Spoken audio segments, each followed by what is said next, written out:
Qui me demande? Moi, ton maître. Ma foi, monsieur, quand je vous rencontre, ça tombe on ne peut mieux quand je viens de croiser madame dans l'escalier.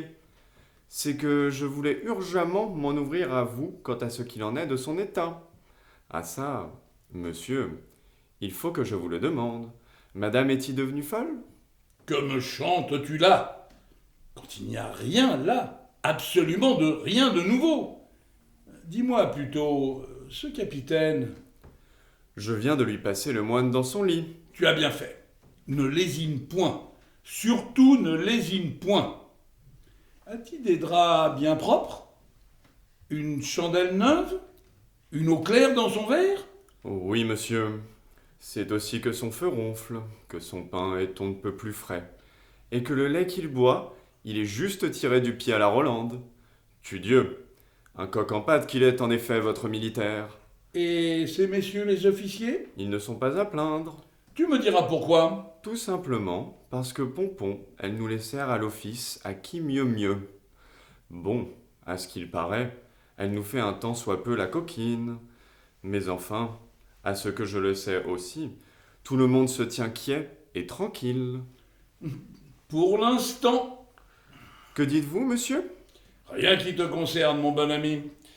Donc ils sont contents, nos militaires. En effet que oui. Et puis tout de même, ils auraient grand tort de faire les difficiles, ces soldats-là, quand pour eux, aujourd'hui c'est jour gras, alors que pour nous, vos domestiques, c'est tous les jours maigre. Plains-toi. N'as-tu pas le gîte et le couvert? C'est que monsieur, pour le gîte, quand il pleut, on aimerait avoir un toit. Quant au couvert, chez vous, on en est tout de suite au dessert. Allons, un peu de patience, mon cher Roger. Je te le dis qu'il va bientôt venir, le temps béni des ortolans et du veau gras. Et par quel miracle? Tu le verras bien. Et mes gages de ce mois? Ils vont aussi tenir du même miracle? Tu les demanderas, madame. En effet que cela sera plus sûr. Et, dites-moi, sauf le respect que je vous dois, Je t'écoute. comment pensez-vous, monsieur, désintéresser le boucher, le boulanger, le charcutier, le pinardier, le rôtisseur, le pâtissier, et tous les autres métiers de bouche qui les régalent vos visiteurs? Avec cette brave bourse. Vertu fou! En effet, monsieur, que c'est bien un saint et prodigieux miracle qui la touche, votre maison. Serviteur. Plus tard, mon pagu, plus tard.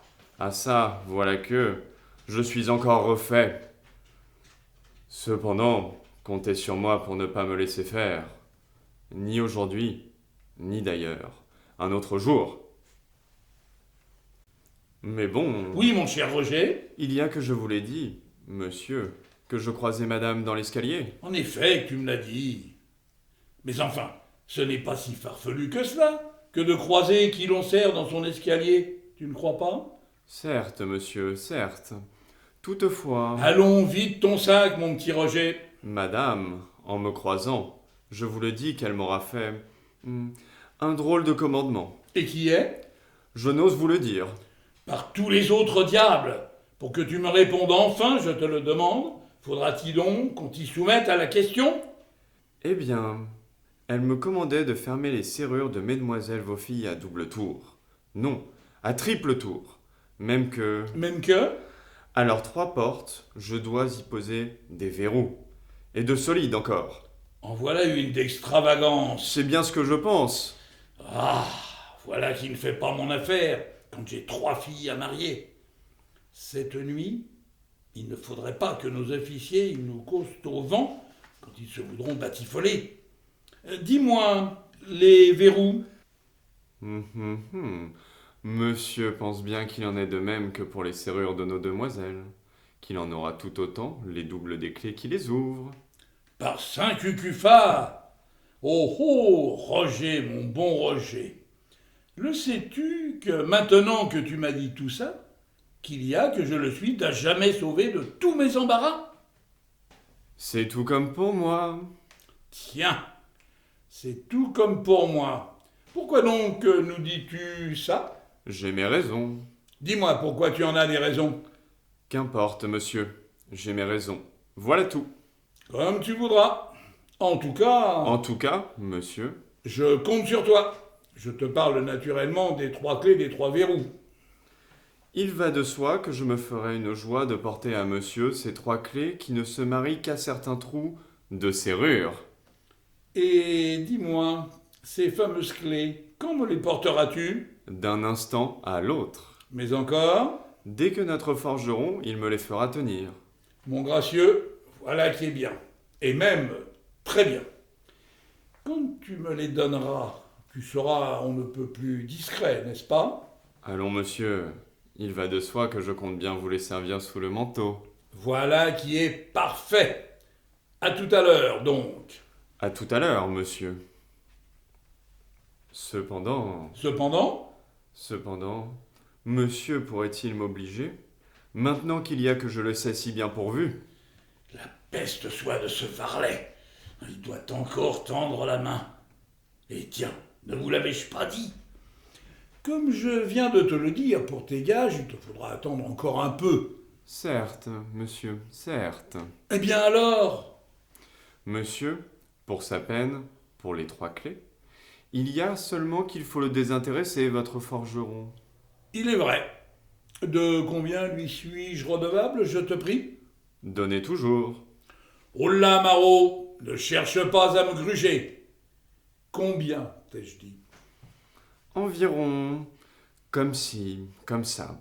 Enfin, vous voyez, Tiens, voilà une pistole. monsieur est trop bon. Quoi? Ce n'est pas assez? Eh, Au passage, et d'ailleurs comme toujours, tu veux prendre ton petit pourcentage. C'est ça, n'est-ce pas? monsieur, il y a seulement que je n'aimerais pas prendre un coup de marteau sur les doigts. Tout de même, comme tout le monde le sait, par ici et par là, c'est une péripétie qui peut être fort dolente. Fort bien. Voilà une autre pistole. Hélas, monsieur, 1000 fois hélas, je vous le dis qu'on me crachera sur cette misérable obole. Quant à ma pauvre main de pêcheur, ne doutez pas, monsieur, qu'à vous, comme à moi, elle ne servira plus jamais de rien. Tu n'auras donc pas pitié de moi? Allons, soyez généreux, monsieur. Ne faites point le ladre. Quoi? Tu me traites d'avaricieux? Il se peut, quand vous êtes si en veine, monsieur. Bah, il est vrai que je le suis. Même si cela ne l'est que depuis très peu. Tiens, voilà 3 pistoles de mieux. Une pour chaque clé. Ah, ça, mais que fais-tu donc? Tout ce qui brille n'est pas d'or. Vous le savez tout comme moi, monsieur. Et maintenant, es-tu satisfait? Ma foi. Alors, adieu. Ou plutôt à tout à l'heure, n'est-ce pas? Comptez sur moi, monsieur. C'est bien à temps que vous les aurez, les 3 clés, des 3 verrous, des 3 portes, des 3 chambres de vos 3 filles. Ah, qu'il est doux d'être si bien servi, vous ne trouvez pas? Moi, c'est ici qu'il faut que je vous en raconte certaines croustillantes choses. En commençant par ceci que tout à l'heure, cette vieille pesteuse de Germaine, elle nous dérangeait à l'église. Les soupirs à Pompon que j'entendrais causent cet interlude que je vous dis pas. Comme il fallait le réparer, le dérangement, moi, comme je le connais de longtemps, cet appentis à notre lavoir, je lui dis à Pompon qu'on pourrait s'y caresser un peu, et tranquille. Qu'elle est d'accord? Alors, avec nos 20 ans, on se raconte pas d'histoire, et moi et Pompon, là-bas, on se ferait à qui mieux. Tout à coup qu'on entend des chevaux. 4 exactement. Et c'est aussi qu'on entend causer des cavaliers. 4 aussi qui sont, forcément. Bientôt, toujours là-bas qu'on est, que ça veut boire le coup, que ça l'aplot, que ça cause gaiement et que c'est aussi qu'on cause de forniquer. Et avec qui ça donc? Pardi avec les filles à monsieur et à madame. Même qu'on nous en fait si bien l'article à ces 3 créatures du Seigneur que ça nous fait tous les deux, Pompon et moi, beaucoup rougir. Moi, c'est ici que je tends ma conque et que je les écoute, ces messieurs, comme ils se pâment et se font la réclame de leur ouï-dire. Morbleu, mordiou, monjoie qu'on entend. Et c'est même ventre saint gris qui s'y répète à tue-tête. Nous, Pompon et moi, en retour, tu penses qu'on n'est pas des benets. Alors, c'est très vite qu'on le comprend que si on est pris par ces grosses bêtes, à Pompon, on lui fera sa fête. C'est qu'elle, l'affaire, elle n'est pas finie. Et pourquoi que je dis ça? Parce que là qu'il faut que le vent il nous rabatte le fenestrou qu'on a dessus la tête, et qu'alors que son vitrail il se répand en 100 éclats qui tintent aux oreilles comme des méchants. Qui sont ces gens qu'on crie bientôt sur nous? Et nous voilà sur le poitrail, 4 braquemars qui sont là, croyez-moi, à ne point bailler aux corneilles. Aussitôt, moi que je parlemente et que j'argucie. Et quoi faire d'autre avec ces messieurs qui nous cherchent querelle, tandis que c'est très vite une pente, où que tous nos deux cris, à moi et à Pompon, ils ne sont que paternoster et autres, je vous salue Marie. Eh, c'est que ces messieurs, ils nous croient tout bonnement des rebelles. Mais bon, elle, Pompon, elle en a des arguments qui seront bien plus pertinents que les miens, dès qu'elle daigne seulement paraître à ce grand soleil que nous avons. Oui, ces messieurs mettent-ils aussitôt fin à leurs vilains expédients quand Pompon, elle déploie les monts de la traite à leurs regards aigrillards et polissons. Mes bons amis, de chez nos visiteurs, c'est alors très vite que pour suivre on nous rassure et qu'on nous cajole de 1000 caresses qui ont de la joie. C'est une méprise qu'on nous dit pour finir, et, à tous les vents, on le jure qu'il serait bien folle qu'on ne sait ce qui fait et a fait notre effroi. Mais enfin, c'est que nos militaires y tiennent pas trop parole. Et pourquoi que je dis ça? C'est cause que vous le pensez bien que ces guerriers-là, ils ont de la suite dans les idées et que ma Pompon, elle a fort affaire avec eux. En vérité, ils ne sont pas si loin de la lui faire, cette affaire, et de la gaiement débrider de tous ses cotillons et galantes draperies. Tout à coup, tandis qu'on s'acharne dans ces mauvais dessins que je vous parle, il y a que comme un capitaine, il prend la parole et qu'il serpente tout contre Pompon. Détail qui me revient, il a à ses deux joues, notre dit capitaine, une barbe folle et fleurie qu'il tente de mettre à la raison. C'est vous dire son extrême fébrilité. Eh bien, petite, me reconnais-tu? Que lui, et bientôt à un moment, il va lui lâcher l'officier à ma Pompon. Oh, ben moi, je vais seulement me carapater, car c'est tout contre ma vertu qu'il est à la tâche, mon officier. Que c'est seulement ce que m'a promis à l'insolente vivement. Aussitôt, en s'esclave-t-il, lui, notre militaire. Et puis, même que sa verve, elle s'attise quand il dit que, désormais, lui, Henri, il ne saurait se défaire de ces jolis battements de cils qui le désarment. C'est que tout n'est pas fini. Et pourquoi je vous ai dit cela? Parce que, tandis que Pompon, ma chère Pompon, elle nous fait des yeux de biche, c'est de moi qu'on s'entiche. J'explique. Si je dois me hausser sur la pointe des pieds afin de voir quel sort on lui fait à ce cher trésor, car ces messieurs ils en ont de larges épaules, il le faut en effet qu'un malicieux, il me caresse la gaule. Quelle manière est-ce là que je crie? Allons, reste là, qu'on me dit. C'est qu'il est mignon ce petit valet, même est-il point laid qu'on m'en fait l'addition. Je suis furieux, je peste, je tempête, je me débats. C'est qu'il m'est odieux ce geste qui me quête tout en bas. Lui, mon officier, il se désole de me voir si rétif. Je le saisis au col et le bouscule. Lui encore, il me griffe et veut incontinent que je l'encule. Puis, tout à coup, crie-t-il de rage et d'orfraie, ce faux mal qui me rutile. Et pourquoi tout ça? Parce qu'il est tout malheureux de ses 3 doigts qui lui font un grand mal quand, moi, plus qu'à sa queue, je lui en ai titillé les vilaines plaies. Pour vous le dire, mon bougre les a-t-il à la main sénestre, ces dernières méchancetés. Quand il se prend ma destre en pleine figure et qu'il en jure. C'est ici qu'enfin, tout finit. Et pourquoi que je vous dis ça? Parce que oui, donc, que ces messieurs, ils nous quittent. Et maintenant que je vous ai tout vidé le tout de mon sac, c'est ici que nous voilà chez monsieur à tout espérer de ces officiers qui ont en tête certaines choses, dont vous avez maintenant tout compris, ce qui veut dire qu'il lui faut certaines clés. C'est ici que nous voilà chez madame à tout craindre de ces officiers qui ont en tête certaines choses, dont vous avez maintenant tout compris, ce qui veut dire qu'il lui faut aussi, à elle aussi, certaines clés. Et enfin, c'est ici que Roger il a des yeux pour voir et une tête pour penser, ce qui veut dire qu'on ne lui effeuillera pas sa marguerite à Pompon que je vous dis. Et ce, grâce aux mirobolantes clés que je vous ai causées. Quand même, c'est que moi qu'il aime, Pompon, depuis qu'on pêche à l'âge d'enfant ces petits rougets qu'on frotte à l'escabèche, et dont moi, Roger, je suis si friand. Ah, te voilà enfin. Sais-tu que c'est de partout que je te cherche? Et maintenant, la tiendras-tu, ta parole? Mais certainement que oui.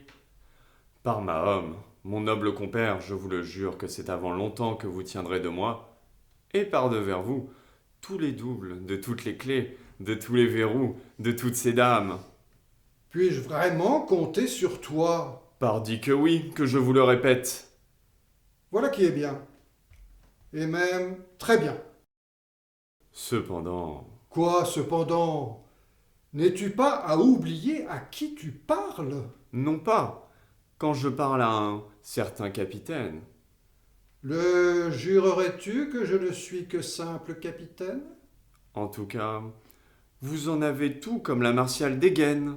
Ah, ça, en ce moment, n'est-ce pas que tu nous fais le drôle? Eh quoi, faut-il vraiment le crier sur tous les toits, le nom de l'officier que j'ai en tête?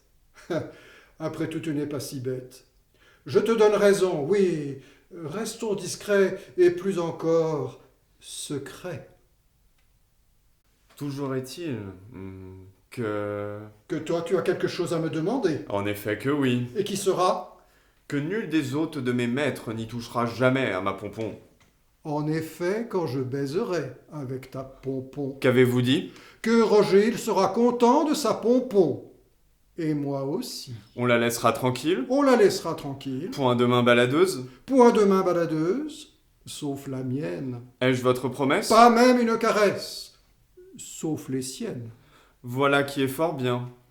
Et si, Pompon, par inadvertance... Elle veut tenter sa chance, on la chasse.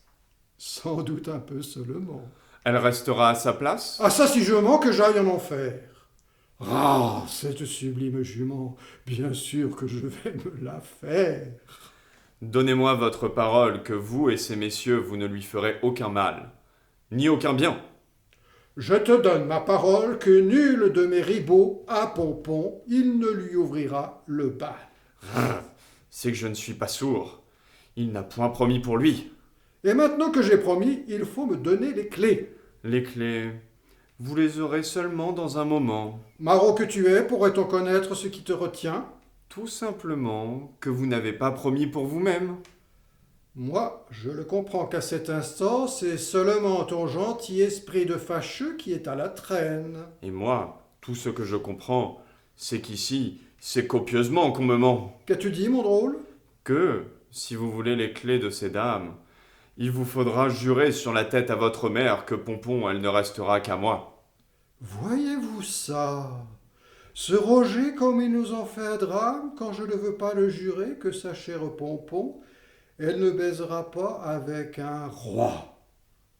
Mais enfin, à cette bonne ville de Paris, ne lui ai-je pas dit qu'elle valait une messe? Alors, pour deux sublimes mamelons, un joli menton et une paire de furieuses fesses, je le peux bien encore un peu mentir, s'il faut les gaiement bénir de mon royal et folâtre goupillon.